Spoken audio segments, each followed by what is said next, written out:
Cooking, laundry, caregiving, you, the maid, will handle it all. If you don't like it, we can get a divorce and you can leave. Dan made it clear he saw me as nothing more than a housemaid. It was your plan all along, wasn't it? To use me as free labor. A maid. And to top it off, to care for your mother as well. Being married and becoming a wife means it's only natural you do these things. If you dislike it, you're not cut out to be a wife. Just leave. I'll grant you a divorce anytime. It must have been his ultimatum. Dan said this with a smirk on his face. Listen, I'm a top-notch professional at a leading company. You're getting by because I'm supporting you, and somehow managing that shabby little restaurant. Think hard about that. Understood. When I replied softly, it seemed to reach Dan. As long as you understand. Remember, you do as I say. Without responding, I turned my back on Dan and muttered under my breath once more. Then consider yourself fired. What? My actions had consequences for my elite husband. My name is Hannah, 30 years old. I run a restaurant. Many say it's impressive to be an owner at such a young age, but the place was originally my father's, and I just took over. The chef, who has been with us since my father's time and cooks in the kitchen, helps preserve the original flavors from when we first opened. With the help of such long-standing staff, I've somehow managed to keep the place going. I still consider myself an apprentice. I took over the restaurant at the age of 22. After graduating from college, I didn't seek employment but was immediately entrusted with the restaurant by my father. I graduated from the economics department, so I thought I was fairly well educated, but reality doesn't always follow the textbook. I've made numerous mistakes and felt quite down at times, but I've managed to keep the restaurant going until today. I think I've been very lucky. Around 5 years after I took it over, a man started coming to the restaurant. That man would later become my husband, Dan. One time, a group of men in suits came to our place. One of them, Dan, became a regular after saying he liked the taste. Dan and his colleagues were employees at a major food company, exploring various restaurants for research. I've been interested in this restaurant for a while, but it's in such an odd location, passed by as the town's larger restaurants moved even further away, he said. I understand. It's kind of in an awkward spot, I replied. Dan laughed shyly. I thought he seemed like a genuinely nice person. Indeed, our restaurant is in such a location. But the taste is reliable, and we have many customers who have fallen in love with it and been loyal for decades. Such good taste, I've become a big fan, Dan would say, true to his word, and as the owner, I began to talk more with him. Dan graduated from a very good university and worked for a well-known corporation, the epitome of an elite. I had never been close to such a person before. Not only was Dan smart, but he was also good-looking. Tall and well-proportioned, with a handsome face. Undoubtedly the type to attract attention. Dan was 7 years my senior, 34 at the time, and I initially assumed he was married, but he laughed and said he was single. All work and no play, just work, work, work. Next thing I knew, I was this age. Pretty negligent, huh? His demeanor was far from elitist, filled with an approachable air, humor-laden speech, and a gentle tone. I found myself falling for Dan before I knew it. It was probably a one-sided love. From his side, we were merely a restaurant owner and a regular. Yet, out of the blue, he confessed his feelings. Hannah, would you consider being in a relationship with me, with marriage in mind? I couldn't believe it. My heart raced, disbelief clouding my thoughts. That such a wonderful person could hold affection for me was unthinkable. It was like something out of a dream. As if a prince on a white horse had come to whisk me away. I felt like the protagonist of a fairy tale, intoxicated by this dream. I said yes, and a year later, I married Dan. But this fairy tale didn't end with, and they lived happily ever after. After getting married, the second chapter of our story turned into a picture book painted in pitch black. Hey, you're my wife now. You understand what that means, right? Dan, who had always called me Hannah, said this soon after we started living together post-registration. Yes, I became your wife since we're married. I could only respond with confusion to his sudden change in tone. Then Dan suddenly raised his voice and said, "What kind of response is that? I am your husband, respond with more respect. A wife should respect and honor her husband. Don't you understand that?" I was too shocked to reply immediately. What on earth had happened? It was as if the Dan I knew had been replaced by someone else. A transformation from prince to tyrant. Which witch had cast such a spell? "Listen, I am elite, you know that, right? You need to become a wife worthy of me. I'll train you for that, so be prepared." From that day on, I was continually ordered around by Dan. First, he demanded perfect housekeeping from me. Make sure the house is always perfectly tidy, ready for anyone who might come over. That's a housewife's job. Don't you dare embarrass me. My family owned a restaurant, and to be honest, our house was rarely in a pristine state. My father worked in the kitchen, and my mother helped with the restaurant. It was impossible to keep the house perfect. Both my parents did their part in tidying and cleaning whenever they could, but managing a restaurant while raising me was an overwhelming task, even with all hands on deck. My grandparents on my father's side lived far away, but my mother's parents would help take care of me when times got busy. That was how we managed to get by. I have the restaurant to run, too. It's just not possible. Don't make excuses before even trying. Don't you have any willingness to make an effort? I agreed to try anyway, to settle the matter for the time being, but once I actually tried, I realized it was impossible. Hey, I have to take care of the restaurant, too, can't we outsource some of the housework? I wasn't saying I wouldn't do any housework. I just wanted to hire a maid or a housekeeper for the parts one couldn't manage, but Dan didn't like the idea. Why should we waste money on something so unnecessary? The only good thing about a housewife is that she's free labor. I was shocked by his words. So he saw me as nothing but free labor. It became clear to me then. That small restaurant of yours, who knows when it might go under? You should be grateful you found someone like me to support you. Serve me well in gratitude. During our courtship, he had praised me for taking over the family business at such a young age. One of the reasons I fell for Dan was because of that. It might be a small establishment, but it was important to me. He had once said my commitment to preserving it was admirable. Just keep the restaurant insured. If push comes to shove, we can sell it. Even that place should fetch something. But if it starts running at a loss, you're shutting it down immediately. It's not worth losing money over. That's what he told me. Is that what you think? I'll never let go of it, no matter what. Just do your best. But don't forget, I'm allowing this as a hobby out of my kindness. That's how much I care about you. Dan said this with a laugh. From that day, I began to consider divorce. Still, a mix of residual love for Dan, a desire to prove him wrong, to make him apologize and admit his mistake, and a hope that he would understand someday, drove me to work hard. Sure, it's a small restaurant, sustained by regulars. Nowadays, chain restaurants dominate, offering the same taste everywhere. Most customers opt for that, which is why big chains thrive. But there's always a demand for that nostalgic taste. That's why I wanted to keep our restaurant going. My resolve never wavered. While maintaining a seemingly peaceful marriage, I worked hard, hoping to one day prove Dan wrong. To this, Dan would half-mockingly say, "Huh, you're doing pretty well. It's still going, huh? I thought it would fail soon." Well, as long as you're also taking care of the house, you can keep it up. I was doing it anyway. I woke up early every morning to prepare breakfast for Dan, woke him up, and saw him off before rushing out.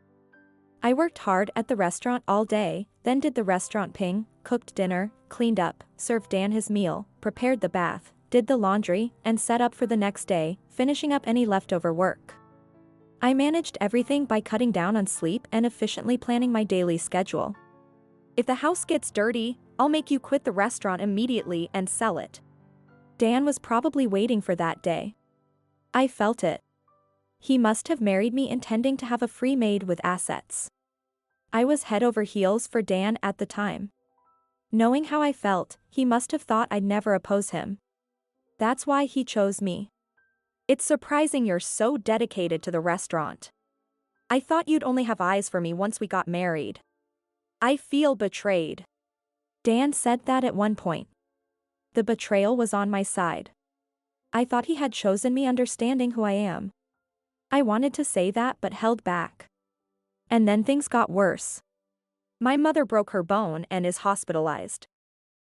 Your mother? Dan's parents live in the next state over. Not unlike his true nature, they're not exactly the most pleasant people. Dan is our pride and joy. A graduate from a top university, working at a top company. You should be grateful he chose you and serve him well. You don't realize your luck. Honestly, you should be bowing down to us, his parents. That's right. It's clear the daughter of a diner hasn't been brought up well. That was the first thing they said to me upon meeting. Not just to me, but they even disrespected my parents. I was about to retort in anger, but Dan intervened and calmed the situation, so I remained silent. Well, Hannah is still young. It's understandable she has areas where she lacks. Just think of it as room for growth.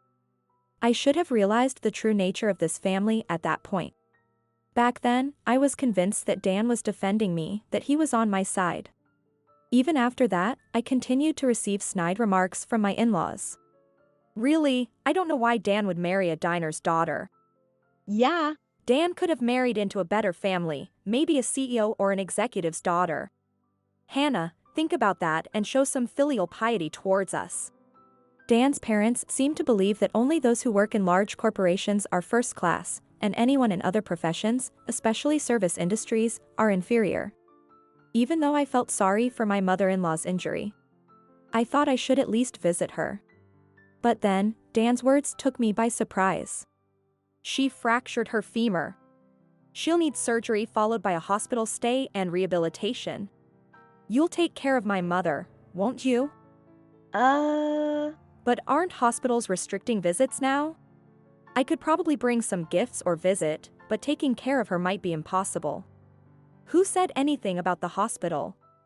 I meant after she's discharged and comes to live with us. I didn't understand what he meant at first. As I was silently pondering, Dan dropped the bombshell. Are you dense? After my mother is discharged, we're going to live together with my parents here. Huh? What? You have a problem with that? Of course, I had a problem. The thought of living with Dan was already unbearable, let alone with his parents. I can't take care of your mother. I flatly refused. I have the restaurant to run, it's impossible. Your mother's care should be left to professionals. Why should we pay for that when you're here? Then quit the restaurant. Sell it and use the money for the family. Dan made an outrageous demand. I won't sell the restaurant. And I won't take care of your mother. Cooking, laundry, caregiving, do it all, housemaid. If you don't like it, divorce and leave. Dan clearly called me a housemaid. So, this was your plan all along? Just free labor, a maid, and now a caregiver for your mother. It's only natural since you married into this family. If you don't like it, you're not fit to be a wife. Leave, I'll divorce you anytime. He said this with a smirk, as if giving a final ultimatum. Listen, I'm an elite from a top company. You're living off me. That's how you manage that pathetic restaurant. Think about that. Understood. My quiet response seemed to reach Dan. As long as you understand. Do as I say. Without replying, I turned my back on Dan and whispered to myself. Then you're fired. He didn't hear me clearly and asked me to repeat, but I didn't say it again. There are things to prepare, so it can't be immediate. Fine, my mother has a while until discharge. They said she needs at least a month in the hospital. If you can manage by then, that's fine. Dan must have thought I'd compliantly agree. He smiled contentedly and went to the bedroom to sleep.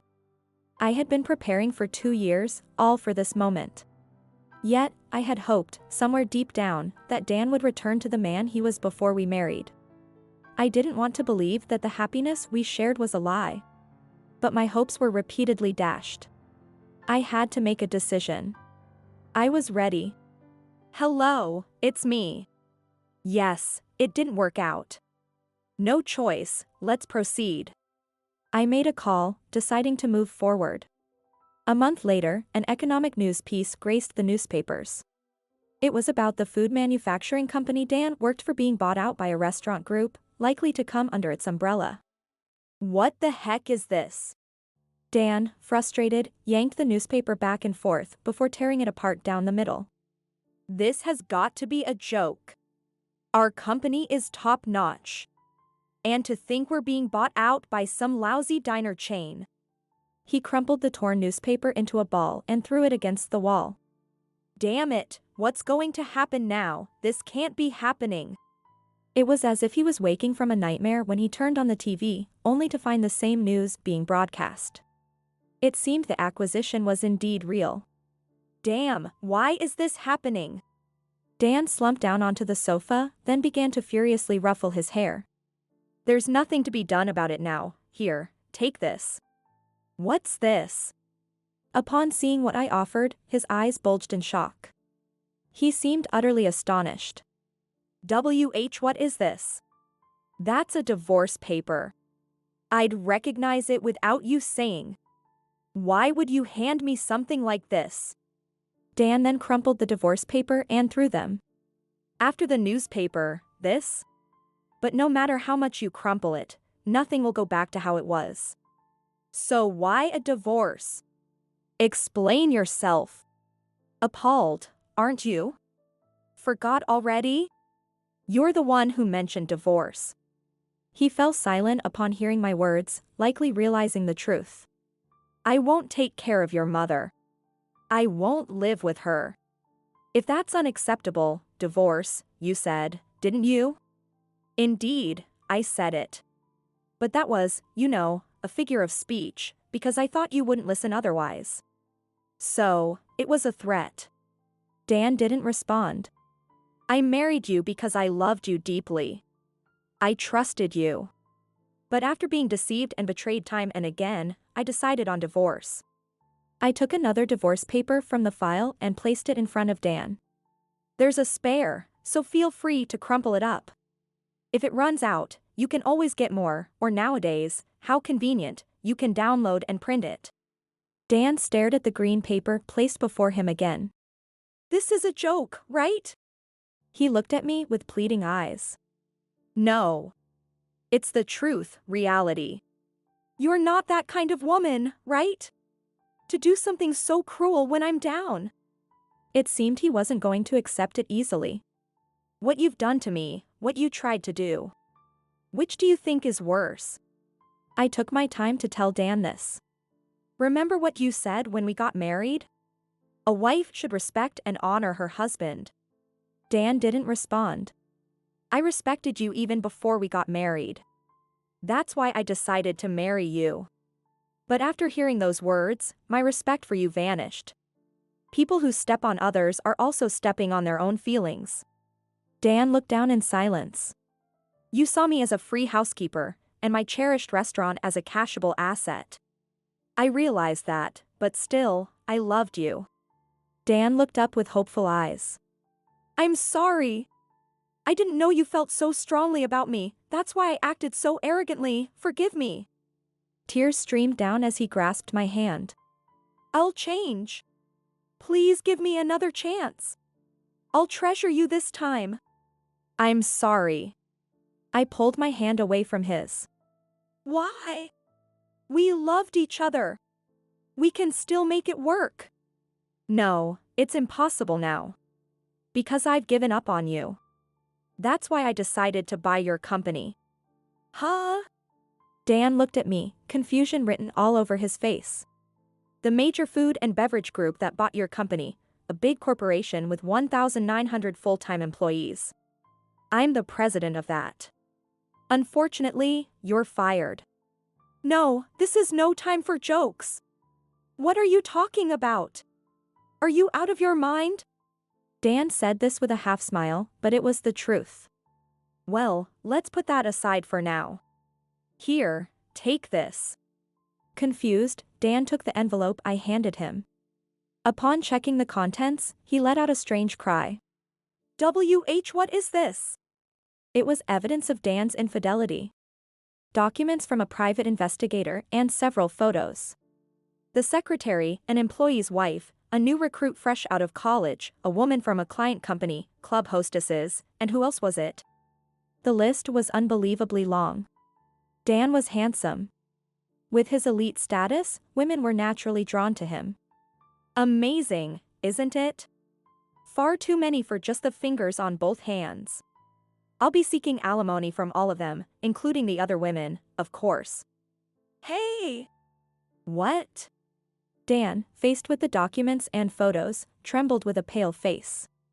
He tried to speak to me but seemed lost for words.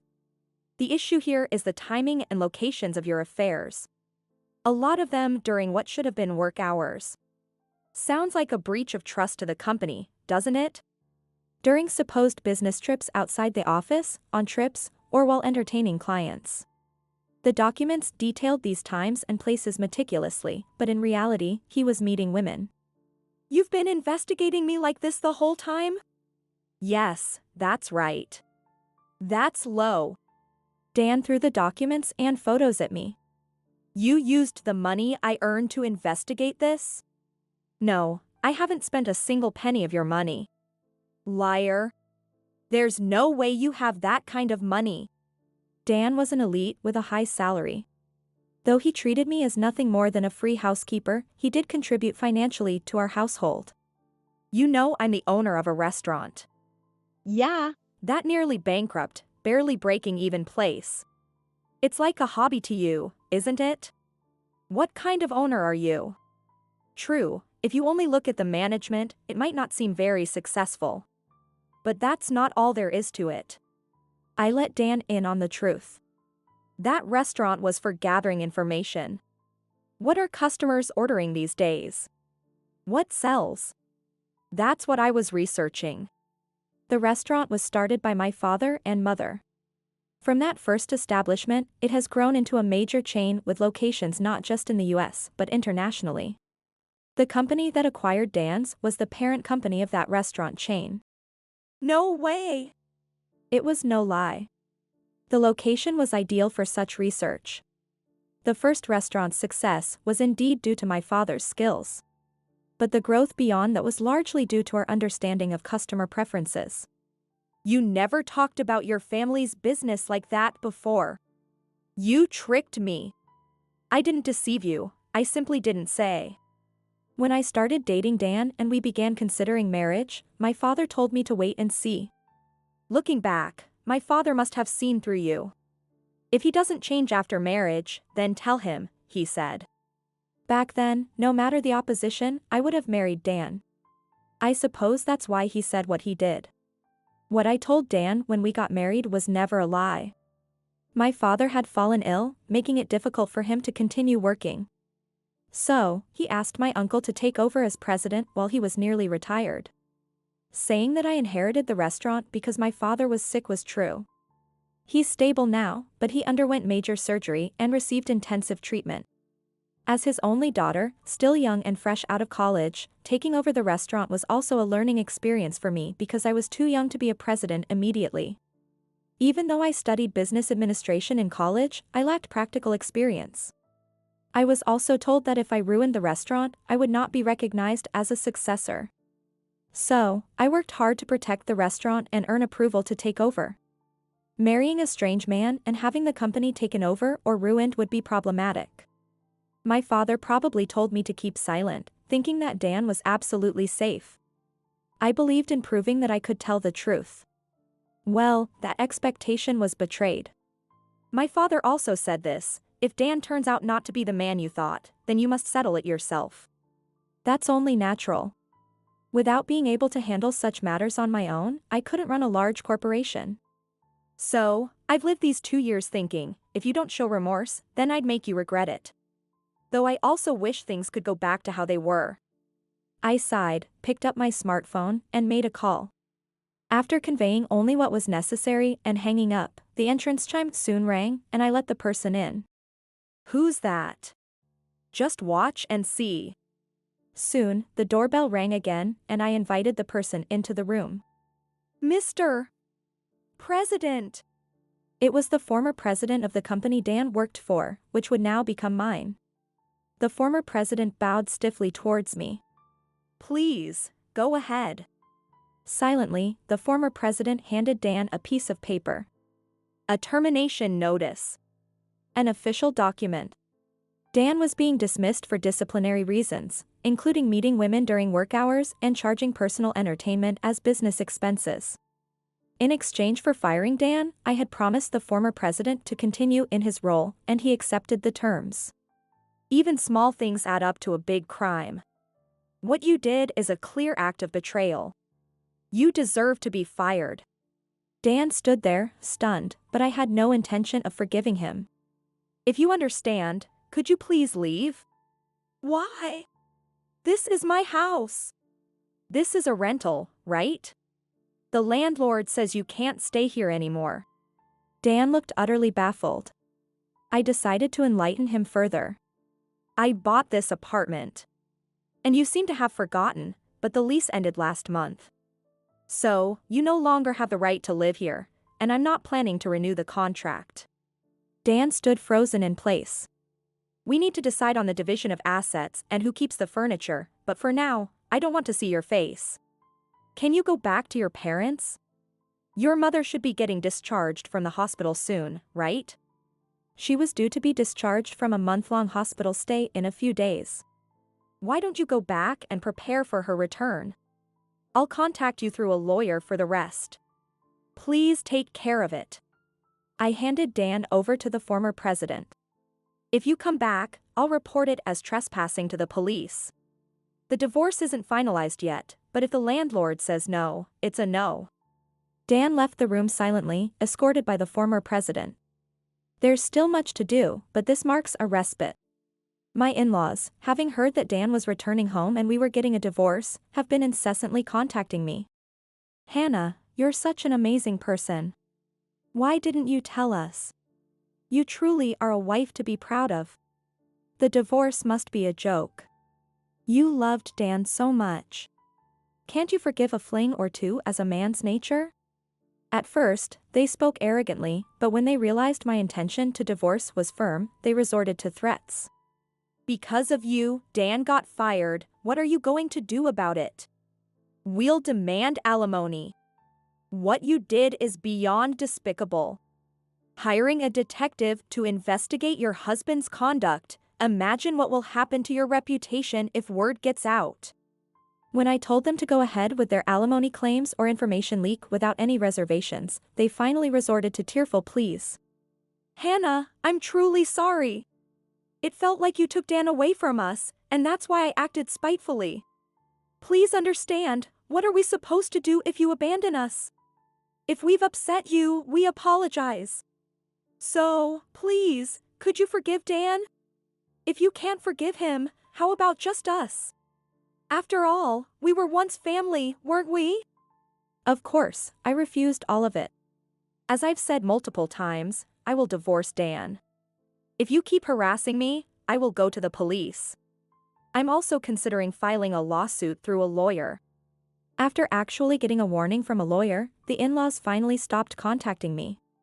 I made sure to file for alimony from Dan. And I managed to get it all paid out from the assets we divided. Fortunately, he had savings since he was a high earner.